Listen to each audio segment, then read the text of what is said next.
उकाल बना कंकाल। एक और चित्र दोस्तों,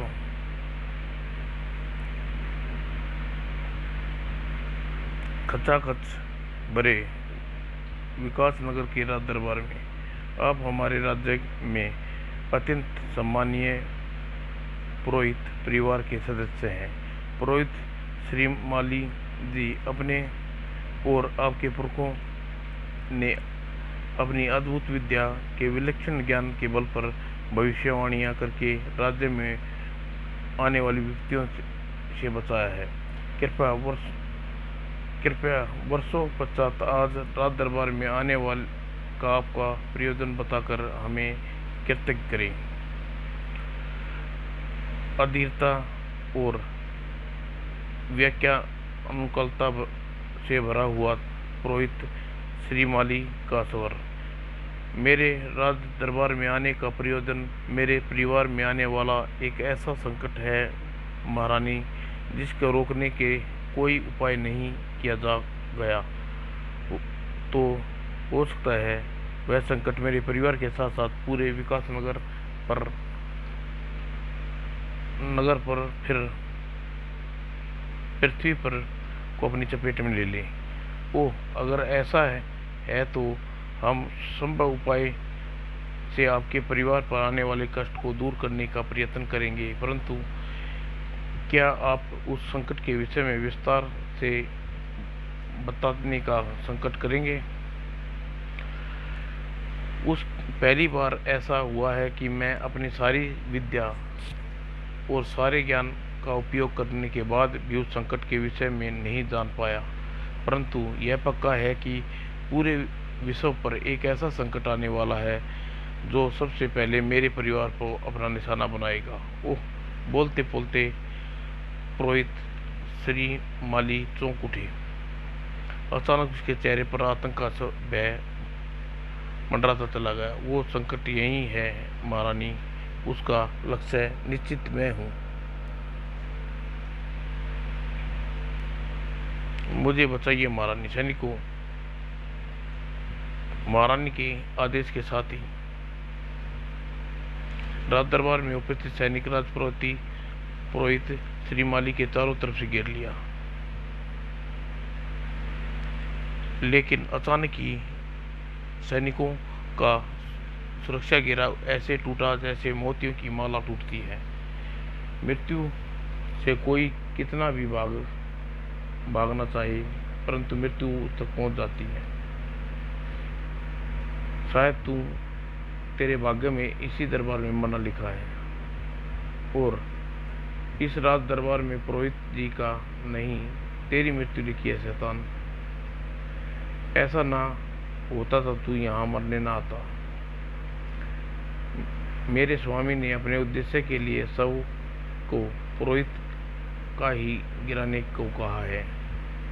अगर पुरोहित का शव गिराने से पहले मुझे हजारों शव भी और गिराने चाहे पड़े तो हिचकुआ नहीं।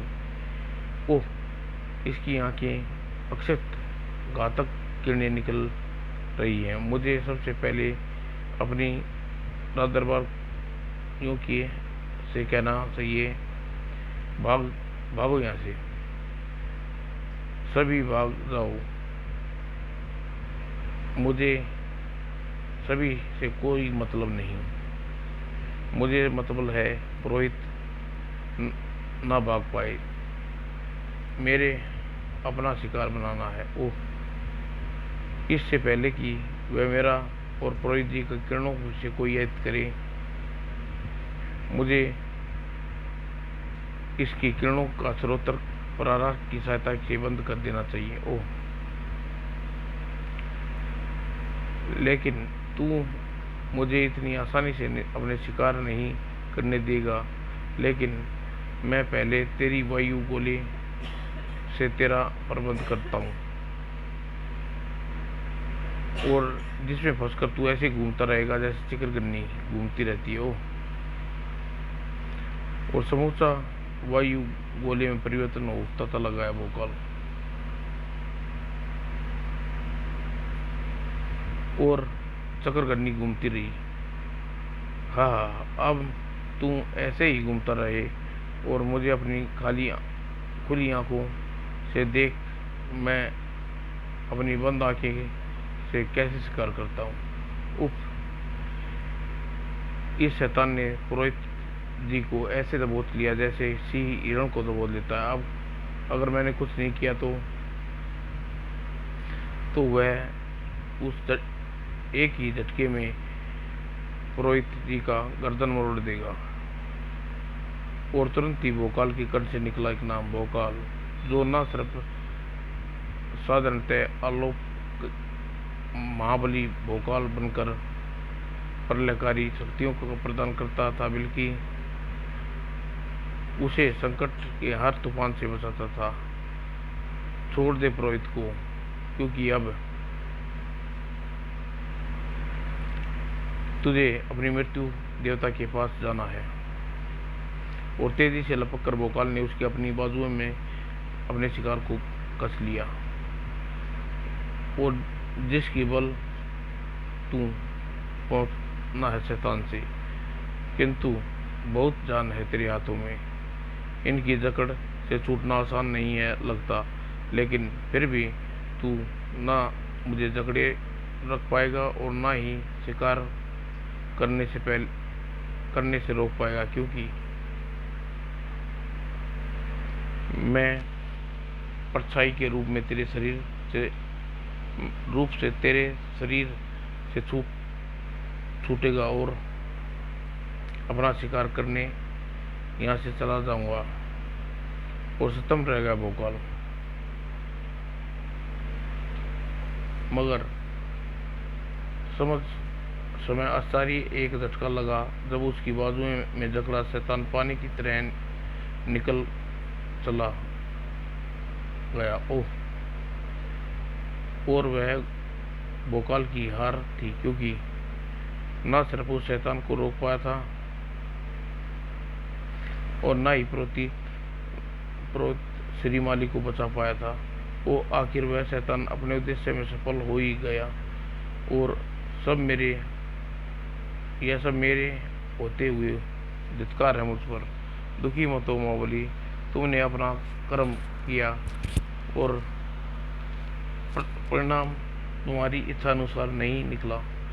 इसमें तुम्हारा कोई दोष नहीं निकला।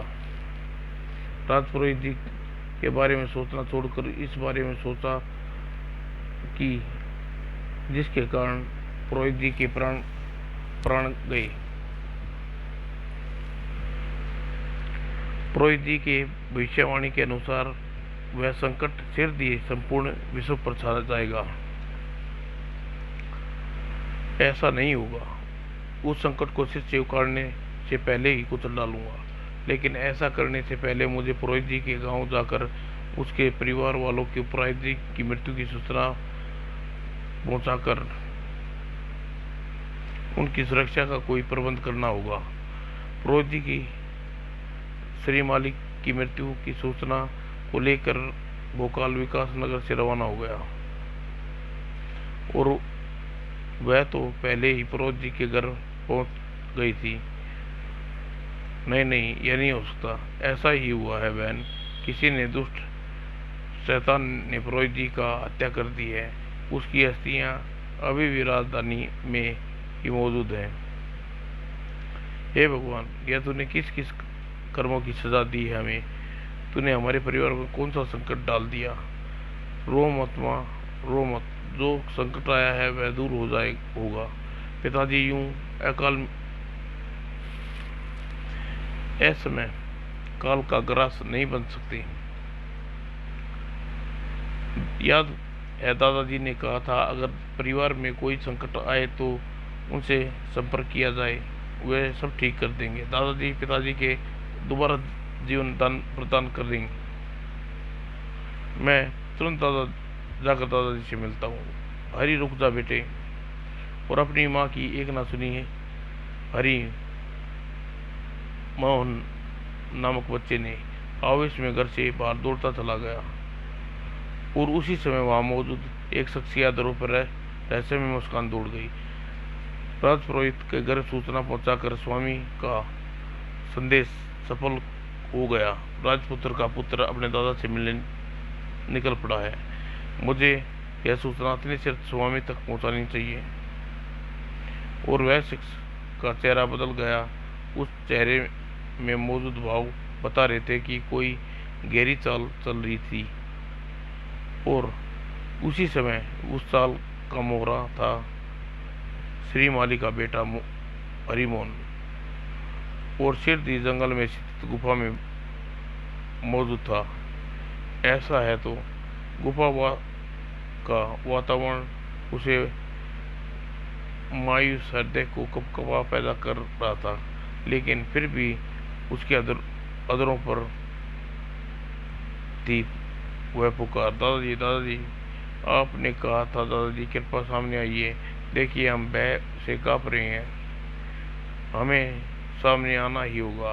दादाजी अपने सामने प्रकट हुआ महात्मा को देखकर बालक हरिमोहन दौड़कर उसके जाल लिपटा। दादाजी, अरे हरी, तेरी आंखों में आंसू, अपने दादा को पता क्या हुआ?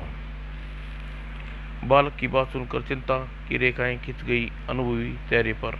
वो वास्तव में संकट में फंस गया हुआ है हमारा परिवार।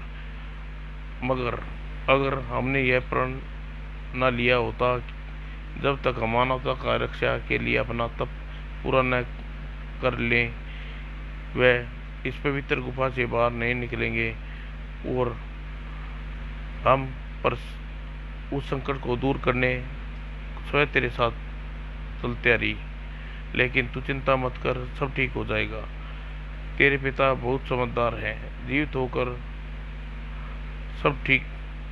तेरे पिता बहुत समझदार हैं, जीवित होकर सब कुछ ठीक कर लेंगे और वो जीवित होंगे। और इस बबूत को चमत्कारी बबूत अपने पिता के भस्म हुई अस्थियों पर डाल देना, वे जीवित हो उठेंगे। जा बेटा हरी, अब देर मत कर। अच्छा दादाजी। बालक हरी ने अपने दादा को प्रणाम किया और भस्म की पोटली लेकर गुफा से निकलकर एक तरफ भागा। लेकिन भागता नहीं सका वह। संभल कर बच्चे। उस चेहरे को देखकर सीरन सी हो उठा हरिमोहन का बालवन।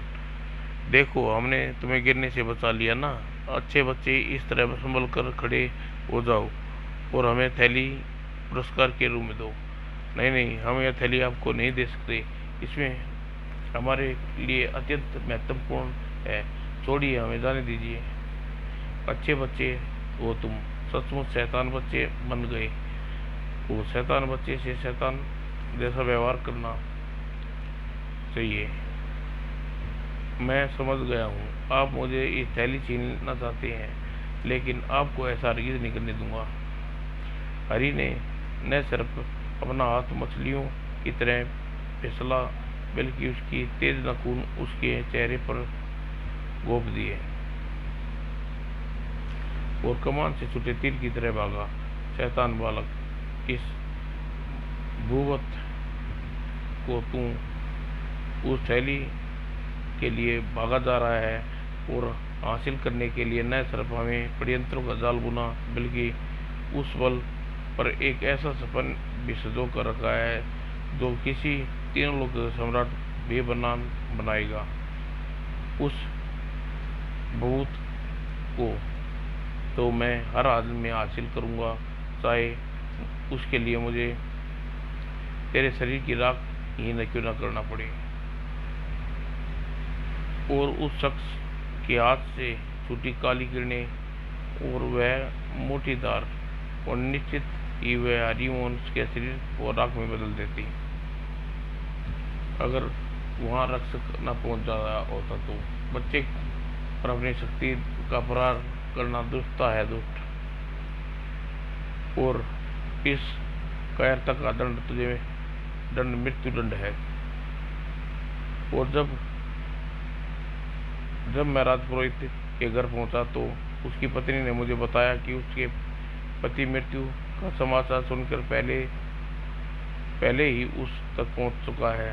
और हैरान रह गया कि तुम्हें मुझसे पहले यहाँ कौन पहुँच गया।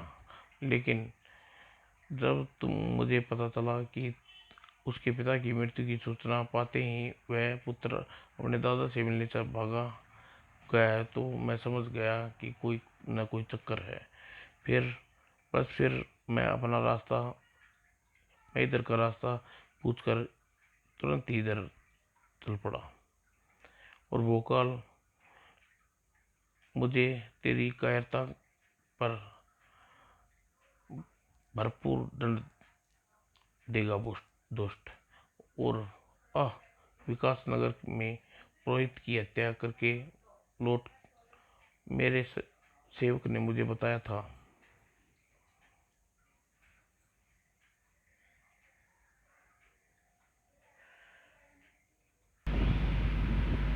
कि तू बहुत शक्तिशाली है। अडिराज तेरी शक्ति को देखेगा फिर और परखेगा भी। अडिराज, ओह, तो तू है शैतान। पुरोहित जी की हत्या करवा कर तू मुझे मिल गया। अब कई प्रश्न के उत्तर मिल गए, जैसे कौन है तू, पुरोहित जी के परिवार के ऊपर संकट बनकर क्यों छाया है, क्या वह तेरी वजह से पूरे विश्व पर संकट कैसे गिराएगा, और तू इस बालक के पीछे क्यों पड़ा है। बहुत सारे प्रश्नों एक साथ कर दिए तूने भोकाल। चल, कुछ के उत्तर मैं तुझे दे ही देता हूँ। उस बालक के हाथ में जो चमत्कारी भभूत है, उसी के लिए मैंने राजपुरोहित की हत्या की थी, क्योंकि जो भभूत को दे सकता है वह ऐसी पवित्र गुफा में मौजूद है जिसे पुरोहित के परिवार के सदस्य को छोड़कर ब्रह्मांड में कोई भी दिव्य शक्ति प्रवेश नहीं कर सकती। इसलिए मैंने उस भभूत को राजपुरोहित के परिवार द्वारा प्राप्त करने की योजना बनाई, और आज मेरी वह योजना सफल हो गई है। इस थैली में भभूत पवित्र गुफा में के बाहर आ गई है। अब मैं इसे हासिल करके तीनों लोगों पर अपना अधिकार जमाने वाली योजना में सफल हो जाऊंगा। तेरी अब कोई योजना सफल नहीं होने वाली। भोकाल तेजी से वार करके अडिराज की तरफ पलटा, लेकिन जैसे ही भोकाल का वार किया वह चकित रह गया। अरे ये क्या। पलक झपकती ही भोकाल समझ गया कि मामला क्या है। यह अडिराज का वास्तविक रूप नहीं, उसका मात्र प्रतिबिंब है। हाँ, ठीक पहचाना भोकाल। तूने देखा कि मैंने यह रूप धारण कर लिया है, और जैसे ही मैंने इसका वैसे किया है। मैंने उद्देश्य पूरा करने के पहले किसी से भिड़ना नहीं चाहता, क्योंकि मेरे पास इस रूप को धारण करने का मतलब यह नहीं है कि मैं भभूत की थैली को छोड़ दूंगा। वह तो इस रूप में भी हासिल करूंगा, क्योंकि इसी रूप में उसके हाथ प्रकट हुआ एक शक्ति यंत्र और वार कर सकता हूँ। वो धड़ाक, उफ।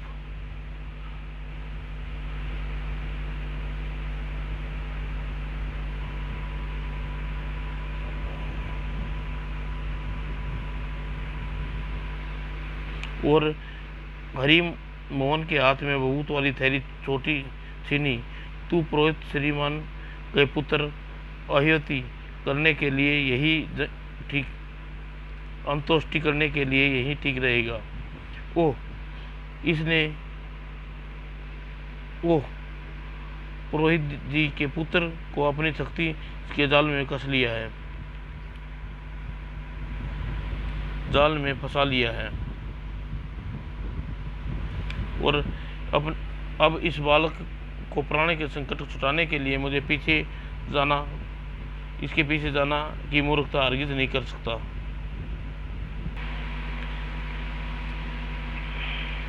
भोकाल बालक के हरि मोहन के प्राण बचाने में जुट गया। ओह, जिन शिकंजाओं ने इस बालक को जकड़ रखा है। वह मेरी ताकत से टस भी मस नहीं हो रहे। इन्हें तलवार से काटना होगा। ओह, तलवार भी इन शिकंजों को खरोच नहीं डाल रही। इसका मतलब शिकंजे का टूटना आसान नहीं, लेकिन इन शिकंजों का तोड़ना होगा। इनका कसाव तेजी से बालक के शरीर पर बढ़ता जा रहा है। कुछ ही देर में ये बालक के प्राण ले लेंगे, लेकिन ये टूटेगा कैसे? भोकाल का चेहरा तेजी से चिंता की लकीरें से भरता जा रहा था,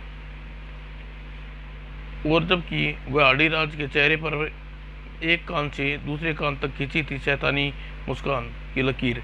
वाह, मनुष्य के नष्ट हो चुके शरीर के कणों इस प्रकार उसी प्रकार प्रदान करने वाली ये बबूत आखिरकार मैंने अपने दिमाग के बल से प्राप्त कर ली। अब साकार होगा मेरा तीनों लोगों पर विजय करने का सपना, और इसकी शुरुआत तब होगी जब बबूत के बल के तैयार करूंगा अपने एक सेना जो कहलाएगी आड़ीराज की सेना।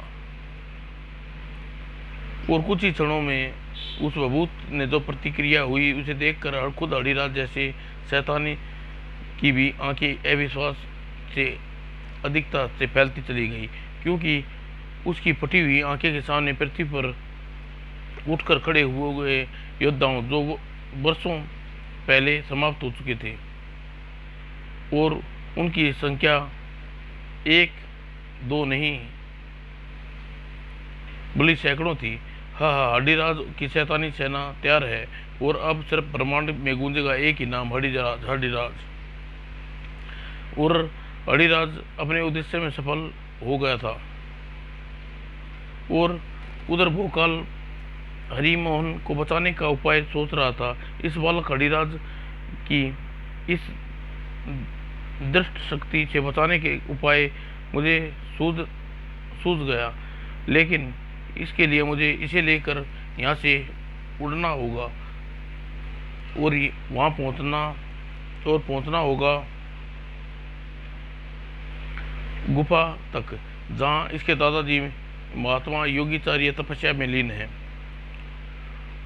और इस गुफा तक पहुंचकर तब मुझे ज़्यादा कुछ नहीं करना, सिर्फ इस बालक को गुफा के अंदर धकेलना है। बाकी काम गुफा के घेरे की पवित्र शक्ति अपने आप कर देगी। और इस जो हर समय शक्ति की भस्म जो हर समय उस शक्ति को भस्म से बचाना रखता है, जो बंधक में राजपुरोहित परिवार ने से ना हो। और वास्तव में ऐसा ही हो रहा है। बालक को जकड़ने वाली आड़ीराज की दुष्ट शक्ति भस्म हो रही थी है। बालक पूरी तरह सुरक्षित है, इसलिए अब मुझे यहाँ ठहरना का समय नहीं गंवाना चाहिए। मुझे तुरंत ही देखना चाहिए कि आड़ीराज कौन सी शैतानी खेल खेलने की तैयारी कर रहा है। और आड़ीराज शैतानी खेल शुरू भी हो चुका था। हा। और विकासनगर की राजधानी में उसका निशाना बन चुकी थी। रुक जाओ, तुम सबका अगला कदम मृत्यु के आंगन में पड़ेगा।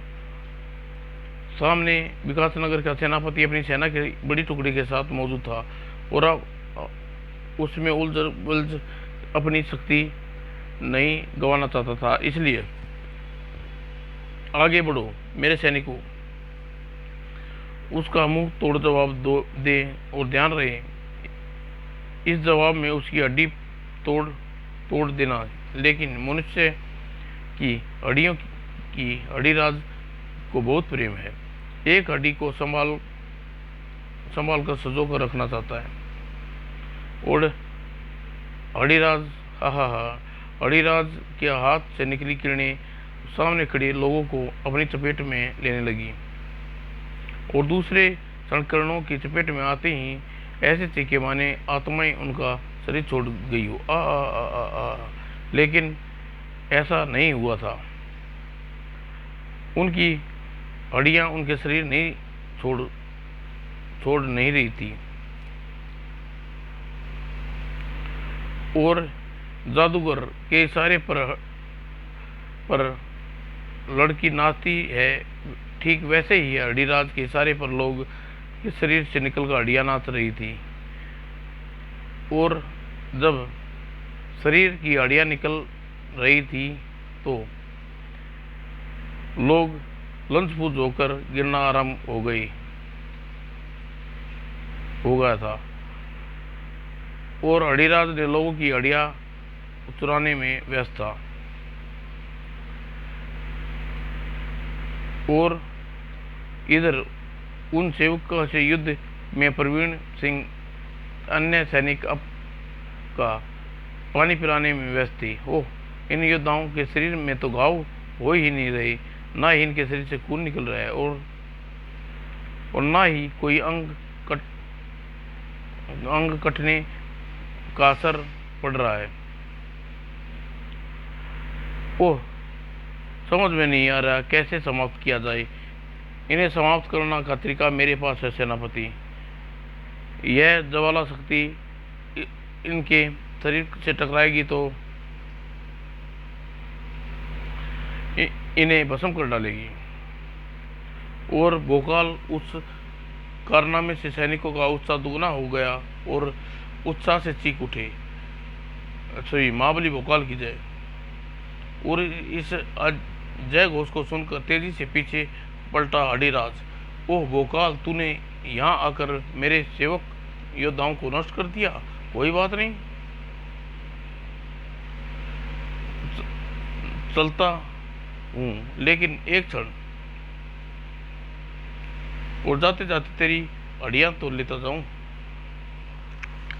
और शैतान सैनिकों के घेरे में भोकाल के पास उन किरणों से बचने का कोई रास्ता न था, इसलिए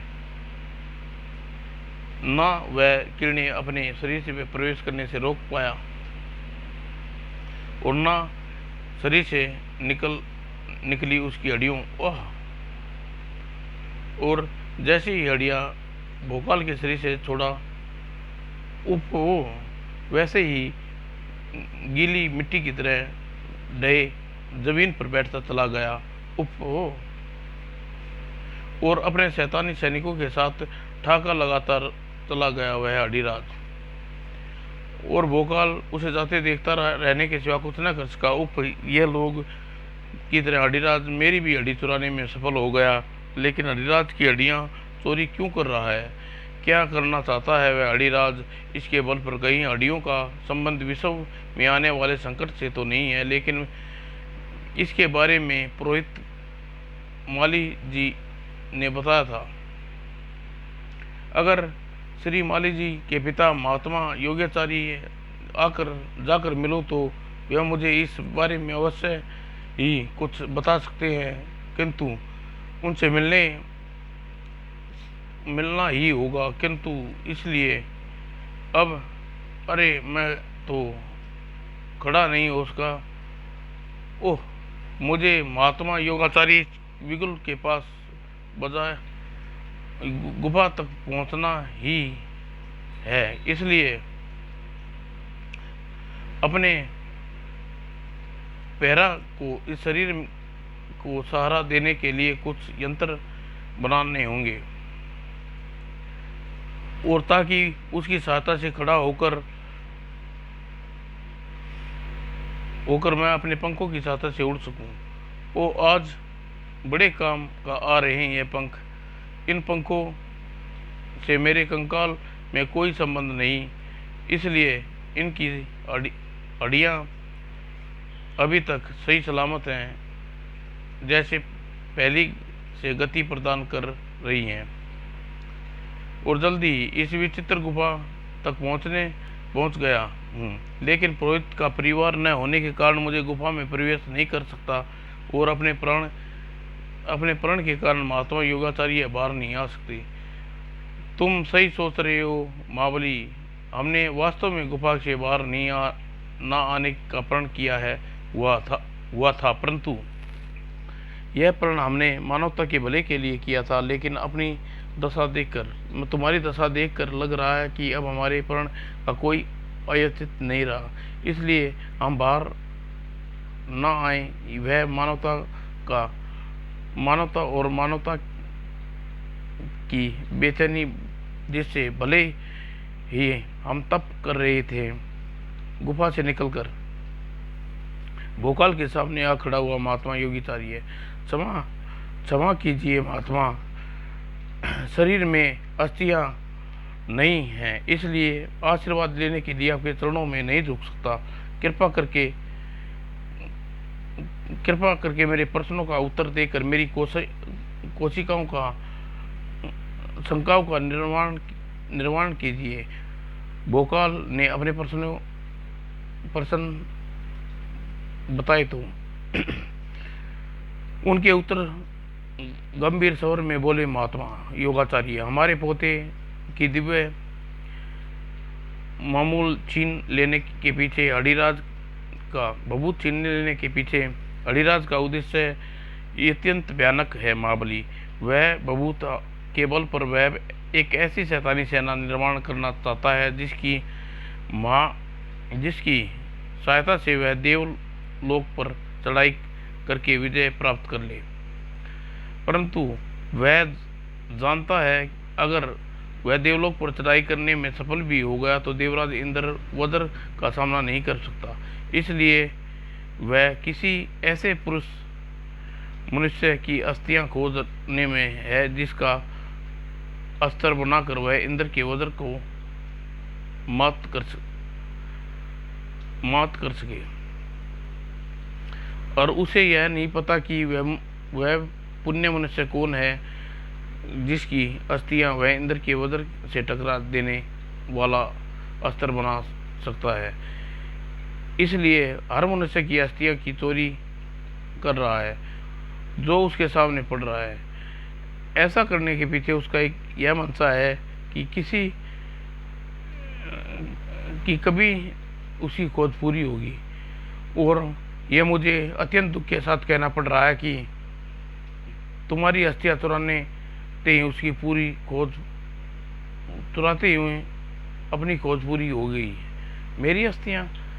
हाँ महात्मा, हाँ महाबली, तुम ही वह पुण्य मनुष्य हो जिसकी अस्थियां का अस्त्र बनाकर इंद्र के वज्र को चूर किया जा सकता है। इसलिए ऐसा कैसे हो सकता है महात्मा? किसी मनुष्य की अस्थियां इंद्र के वज्र के समान कैसे हो सकती है? तुम भूल रहे हो महाबली, देवताओं का वज्र भी मनुष्यों की अस्थियों का ही बना है। और महान दृष्टि को ज्ञान करो, महाबली निदिति ने अपनी अस्थियों का दान वज्र बनाने के लिए किया था। बाकी मनुष्यों की अस्थियों की सहायता से अड़ीराज स्वर्ग पर चढ़ाई करने के लिए रास्ता बनाएगा। और एक क्षण रुको महाबली, अपनी बात को बीच में रोककर महात्मा योगाचार्य ने ध्यान मगन हो गए। अचानक उसका चिंता भरा स्वर भोकाल के कानों में पड़ा। ओ अनर्थ हो गया महाबली, अड़ीराज ने मनुष्यों की अस्थियों का रास्ता बनाकर देवलोक चढ़ाई करनी शुरू कर दी है और पीछे पीछे उसकी शैतानी सेना है और उसके हाथों में तुम्हारी अस्थियों का बना हुआ हथियार, जिसे वह सिद्ध हो गया कि वज्र से भी घातक और विनाशक अस्त्र बना लिया है। और उसे सिद्ध करने के लिए वह पहले एक यज्ञ करेगा और उसे रोकना होगा महाबली, अन्यथा वह इतना अधिक शक्तिशाली हो जाएगा फिर कोई उसे नहीं रोक पाएगा। मैं ऐसा नहीं होने दूंगा महात्मा, मैं उसे रोकने जा रहा हूँ। रुक जाओ महाबली, बिना अस्थियों के तुम शरीर के बल पर तुम उसके आगे उसे नहीं रोक पाओगे। तुम्हारी शरीर की अस्थियों की आवश्यकता है, परंतु मेरी अस्थियां तो अडिराज के पास है, मेरे को वापस कैसे आएंगी? अपनी अस्थियों को तुम मुझे स्वयं अपनी अस्थियों को मैं तुम्हें स्वयं ही प्राप्त करना होगा, परंतु कुछ तुम्हारे शरीर की अस्थियां मिलेंगी, ऐसा कैसे होगा महात्मा? जवाब में एक मनमोहक मुस्कान खेल गई महात्मा योगाचार्य के अधरों पर। सैकड़ों वर्ष इतिहास फिर दोहराया जाएगा। मानवता की रक्षा के लिए आज फिर ऋषि दृष्टि की तरह किया जाएगा, आज फिर महर्षि दृष्टि की तरह किया जाएगा अस्थिदान। और महाकाल भोकाल के शरीर में प्रवेश कर गई हो गया था। ओह! और भोकाल कुछ समझ पाता इससे पहले ही महात्मा युगाचार्य की अस्थियां उसके शरीर को त्याग दिया। और अनविच भोकाल अस्थिहीन महात्मा के शरीर को देखता रह गया। ये आपने क्या किया महात्मन? वही जो मानवता की भलाई के लिए उत्तम है।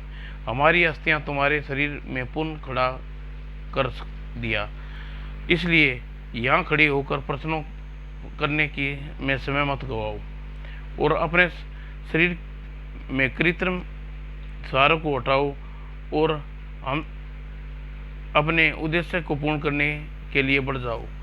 परंतु एक बात ध्यान रखना महाबली, तुम्हारे और हमारे शरीर की संरचना विभिन्न है, इसलिए हमारी अस्थियां तुम्हारे शरीर का साथ अधिक देर तक न दे सकेंगी।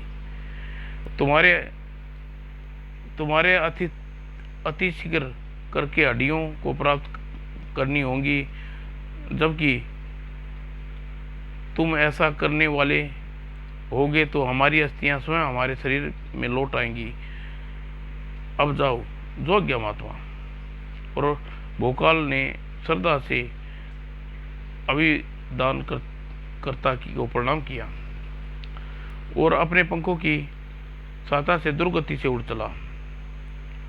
और जहां अडिराज देवलोक पर चढ़ाई करने से पहले भोकाल की हड्डियों से बने अस्त्र को सिद्ध करने के लिए जुटा हुआ था, क्रीम क्रीम ग्रीम महाशैतान नमो, पृथ्वी की जगह मैंने यह यज्ञ आकाश मार्ग में करने का निश्चय लिया ताकि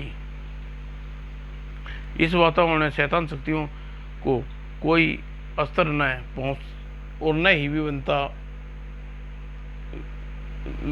बनने में ज़्यादा समय लगी। ओह आह नहीं! और यह कुंड की आहुति देता अडिराज का हाथ अचानक ही अपने कंठ पर जैसे ही एकाएक लकवा मार गया हो, और वह हालात सिर्फ उसके हाथ ही के नहीं बल्कि पूरे शरीर की थी, क्योंकि उसने हवा में हड्डियों वाले रास्ते में बेहद तीव्र से आगे बढ़ने नजर आ रहा था भोकाल। ये क्या भोकाल? ये तो जो तेजी से आगे बढ़ रहा है, परंतु यह सामान्य रूप में कैसे खड़ा होकर चल रहा है? इसकी तो हड्डियां तो अस्त्र के रूप में मेरे पास है। खैर, भोकाल कैसे खड़ा हुआ मुझे इससे मतलब नहीं, मुझे तो इससे मतलब है वह मेरे पास ना पहुंचे, और ऐसा तभी हो सकता है जब मैं अपनी काली विभिन्न किरणों से उसके आगे बढ़ने के लिए भोकाल उसके रास्ते को नष्ट कर दूं जिससे भोकाल आगे बढ़ रहा है।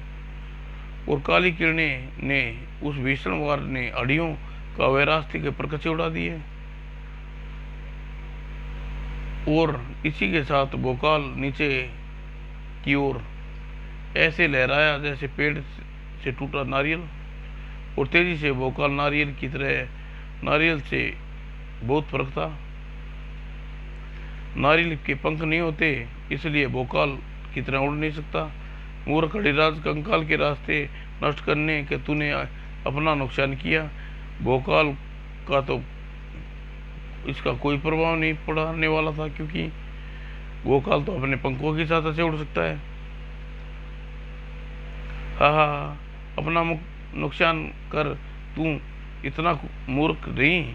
मैं कंकाल को रास्ता नष्ट करके पहले यह जान पहले ही मैं जानता था कि तू उड़ सकता है, मेरी तरफ बढ़ेगा, इसलिए मैंने इसका प्रबंध पहले ही कर रखा है कि तू उड़कर मेरे पास पहुंचने की जगह सीधा यमलोक पहुंचे।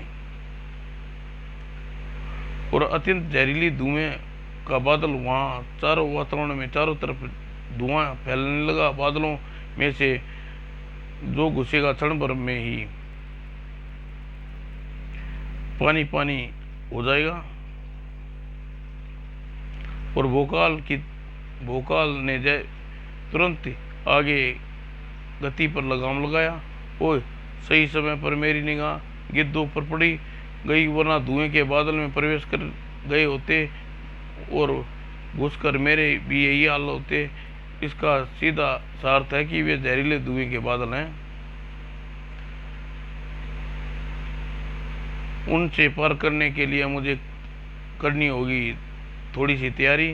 भोकाल ने तुरंत ही पैरा की सहायता से एक आवरण में कैद किया और अब बेखट के जहरीले धुएं में प्रवेश कर सकता हूँ। और प्रेरणा की किरणें से बना यह आवरण उस प्रभाव को मेरे और मेरे शरीर की रक्षा करेगा और करेगा। वाह नहीं, मेरा सोचना गलत निकला। प्रेरणा की किरणें का आवरण पिघलने लगा है और तेजी से पिघलता जा रहा है। कुछ ही क्षणों में मेरे शरीर भी पिघल कर गिरने लगेगा। पिघलने की बारी मेरे शरीर की होगी और तब चूंकि मैं आगे बढ़ने की स्थिति में हूँ, न पीछे हटने की स्थिति में, मैं अपने शरीर को इसी तरह पिघलने से बचा सकता हूँ, अपने शरीर को पिघलने से बचा सकता हूँ। और इसके लिए मुझे बहुत ही कम समय में, क्योंकि उसके उपाय कार्य करने के लिए प्रयोग पैरा का आवरण को अपने शरीर से हटाना होगा। और ऐसा करने से जहरीला धुआं मेरे का बादल मुझे अपने प्रभाव डालेगा। इसलिए मुझे अपने शरीर का पैरा आवरण समाप्त करते ही बिना एक क्षण गवाए पंखों की बेहद तेजी गति से लाकर इतनी तेज हवा उत्पन्न करनी होगी जो कि धुएं के बादलों को उड़ाकर यहाँ से दूर ले जाए। और बड़े बड़े पंखों का प्रयोग करके गरुड़ मानवों से सीखा है कि पिछले दिनों जिन्होंने अपने पंखों की सहायता से विशाल नगर में भयानक संकट फैला दिया था। मैं अपने वीक्षण पंखों की सहायता से भोकाल ने न सिर्फ भयानक संकट से अपने से दूर भगाने में सफल हुआ था, बल्कि अपने दुश्मन के चेहरे पर चिंता की रेखाएं खींचने में सफल हो गया। वो यह तो जहरीले धुएं के बादल से बचकर इधर ही बढ़ रहा है, रोको उसे। भोकाल और गुड़मानों की टक्कर जानने के लिए पड़े मोहरा व महात्मे। ओह, इस बार अपने शैतान सैनिकों के बल पर मेरा रास्ता रोक रहा है अड़ीराज। और परंतु शायद उसे मालूम न हो कि भोकाल का एक ऐसा तूफान बन चुका है जैसे इंसानियत का कोई पर्वत नहीं रोक सकता। और अंधाधुंध उन शैतानों के सैनिकों पर जरूर टूट पड़ा था भोकाल, लेकिन दिमाग अभी भी पूरी तरह उसके साथ था। सभी शैतान सैनिक पहले ही मरे हुए हैं, इसलिए इन्हें मारने का प्रयत्न करना अपनी शक्ति को व्यर्थ प्रयोग करना ही होगा। इसलिए अच्छा यही है कि मैं इन्हें मारने की जगह पर पैरा का बंधक बना बंधनों में डाल दिया जाऊं। और वैसे पैरा के बंधनों में अधिक देर तक कैद तो नहीं रहेंगे, लेकिन परंतु इतना समय अवश्य मिल जाएगा कि मैं इन्हें छुटकारा पाकर अड़ीराज तक पहुंच सकूं और त्रिलोक विधि बनने का अपना हर प्रयास बंद कर दुष्ट अड़ीराज, क्योंकि तुझे मृत्यु देवता के पास पहुंचाना आया हूं। और मृत्यु अड़ीराज के पास आने का भयभीत खाती है वो काल, इसलिए तू मुझसे नहीं, मुझे अपनी मृत्यु के पास पहुंचाना है। मेरी इन काली किरणों का शिकार बन। आज वो काल पर तेरी कोई काली पीली किरणें असर नहीं करने वाली। वो काल तेरे लहू इसी यज्ञ अग्नि में बुझाकर अपनी हड्डियां को तेरे शिकंजे से मुक्त करके तेरे सपने चूर चूर कर देगा। इसका आरंभ होगा तेरी इस शक्ति दंड से टूटने से। ओह, तू मेरा शक्ति दंड तोड़कर मेरा सपना तोड़ना चाहता है? चल, मैं तुझे ऐसा करने का एक अवसर देता हूँ। ये ले, मैंने तेरी हड्डियों से बने इस हथियार को इस जलकुंड में डाल दिया। अगर जल्दी कर वो काल, तेरे पास कुछ ही क्षण का समय है। यदि जलकुंड में तेरी हड्डियां कुछ क्षणों और ऐसे ही विलग हो रही तो तू इन कभी होकर ऐसे ही विलग होकर रह जाएगी। तू इसे कभी नहीं पा सकेगा और जीवित पर बिना हड्डियों को घूमेगा। ओह, यह सही कह रहा है। सचमुच मेरे पास इतनी शक्तियाँ हड्डियों को दोबारा प्राप्त करने का अवसर सही का यही अवसर है और इस अवसर का गंवाना मूर्खता होगी। और भोकाल ने जैसे वह जलकुंड की तरफ छलांग लगाई, वैसे ही शरीर में मौजूद महात्मा योगाचारी की हड्डियां उसके शरीर से अलग होकर गिर पड़ी। क्योंकि भोकाल की छलांग लगा चुका था, सफल हो चुका था। उसका शरीर सीधा जल कुंड में गिरा और तेजी से अपनी हड्डियों की तरफ बढ़ रहा था। यही वह घड़ी थी, क्षण था जब अड़ीराज अलग पड़ा शैतानी ठाका। हाँ, अपनी हड्डी को दोबारा प्राप्त करना लालच में आखिर भोकाल ने मेरे जाल में फंस ही गया। तुझे उसे पता नहीं कि जलकुंड में कूद कर तूने अपनी हड्डियां प्राप्त तो कर लेगा, लेकिन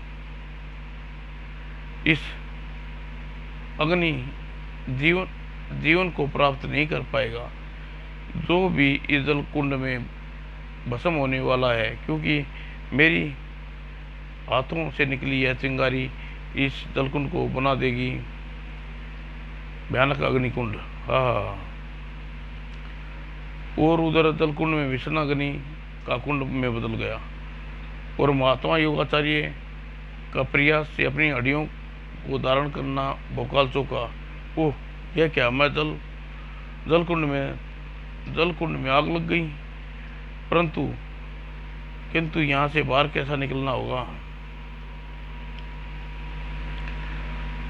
और अन्यथा यहीं भस्म होकर रह जाऊंगा। ओह ओह, ऊपर पहुंचने के लिए मुझे भीषण संघर्ष करना पड़ रहा है। निश्चित ही अड़ीराज ने यह अग्नि को अपनी दुष्ट शक्तियों से अभिश्रापित कर दिए रखा है। ओह, और अत्यंत संघर्ष करने के बाद भोकाल अग्निकुंड से बाहर निकला, लेकिन तब तक उसका सारा शरीर एक खुद अग्निकुंड में बन गया था। उस आग में धू धू कर जल रहा था उसके शरीर का कोना कोना। जो बुझने की कोशिश जो बुझाने की कोशिश से भी ज़्यादा भड़क रही थी, और जल्द ही भोकाल के शरीर का मांस गलने की गंध वातावरण में घुलने लगी, और भोकाल की चीख कपकपाने लगा वातावरण का कलेजा। और भोकाल के कंठ से ये चीख तक उबलती रही जब तक भोकाल अपने शरीर को भस्म करके कंकाल में नहीं बदल गया और अग्नि की वह महाबली का जीवन का अंत कर दिया।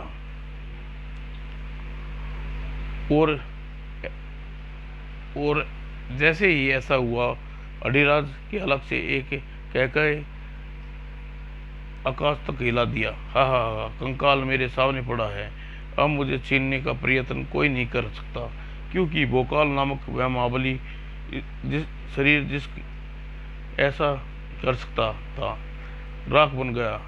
अब कंकाल रूपी हड्डियों का स्वामी मेरे सिवा कोई नहीं है, इसलिए अब इन हड्डियों पर बने हथियार के बल पर मुझे तीनों लोकों में जीतने से कोई नहीं रोक सकता, ना कोई त्रिलोक सम्राट होने से। हा हा हा।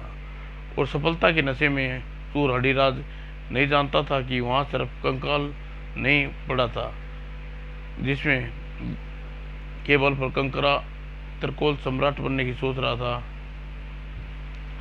बल्कि उस कंकाल भी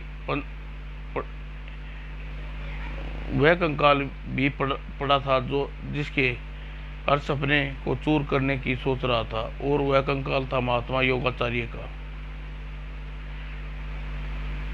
और उस कंकाल के हाथ में प्रकट हुआ एक दिव्य बबूत,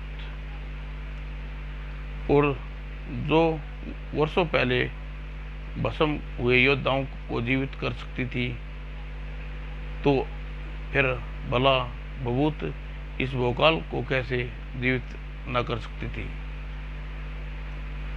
और जो कुछ क्षण पहले ही भस्म हुआ था, वो नया जीवन पाकर एक झटके से खड़ा हो गया महाबली।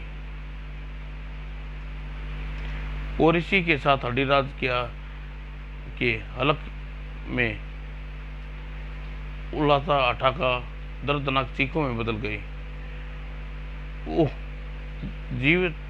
जीवन सदा पाप का अंत, जो जीवन सदा पाप का अंत करने का समर्पित होते हैं, ईश्वर उन्हें आसानी से स्वीकार नहीं करता, वह उन्हें किसी न किसी बहाने वापस ही भेज देता है। और तुम जैसे पापी का अंत कर देने के लिए, और अब मुझे तुझे समाप्त करने में ज़्यादा देर नहीं लगेगी, क्योंकि तेरी शैतानी शक्तियाँ को तो मैं पहले ही समाप्त कर चुका हूँ।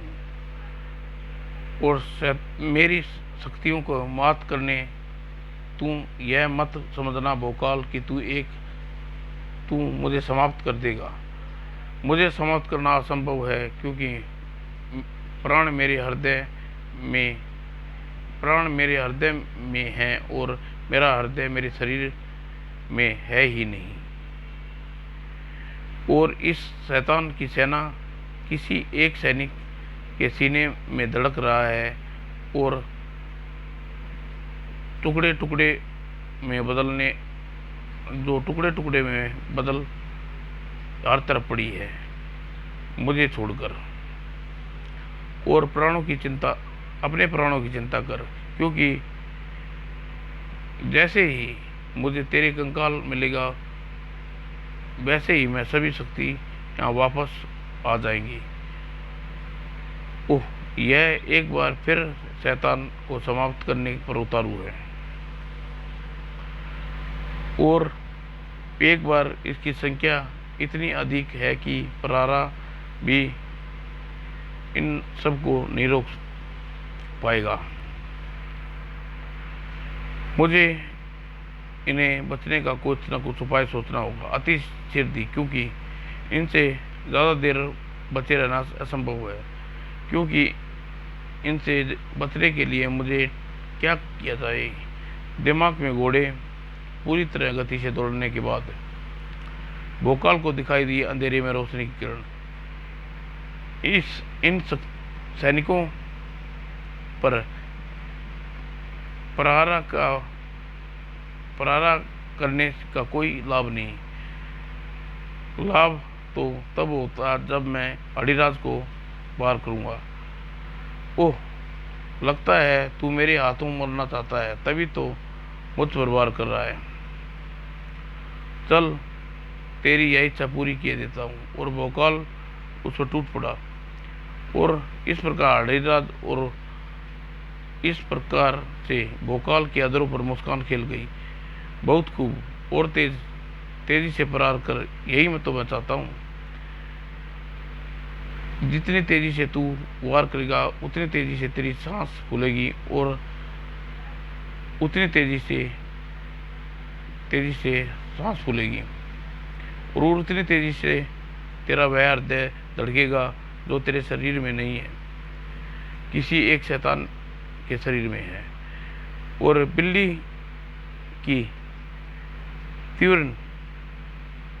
बिल्ली की तरह तेजी कर लिए भोकाल ने अपने कान और आवाज सुनने के लिए, और जिसकी उसे वहां गूंजने की आशा थी, और भोकाल की वह आशा उस समय पूरी हुई जब उसके कान में गूंज उठी धक धक की बार हल्की सी आवाज। हृदय की वे धड़कने, यह आवाज शैतान सैनिक की भीड़ में मौजूद उस सैनिक के सीने से आ रही है।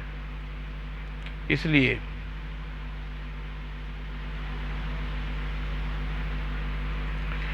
उसी के सीने में मेरी यह तलवार का निशाना बनाएगी। वो निशाना चूक था।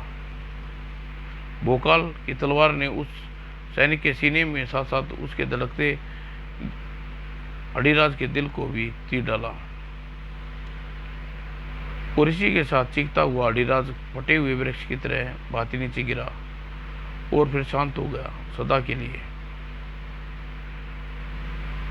और समाप्त हो चुका था तीनों लोगों पर जीत लेने वाले का सपना देखने का शैतान, और उसके साथ ही उसकी शैतान सेना जिसकी उसकी माया से समाप्त हो गई थी।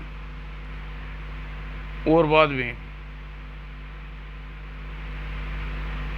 फिर बाद में तुमने तीनों लोगों का एक दुष्ट राक्षस का आतंक से बचा लिया। तुम धन्य हो महाबली। धन्य मैं नहीं हूँ, आप हो महात्मा। अगर आप अपने शिष्य अपनी दिव्य भूत से मुझे पुनः जीवन न प्रदान करते तो मैं समाप्त हो ही गया था।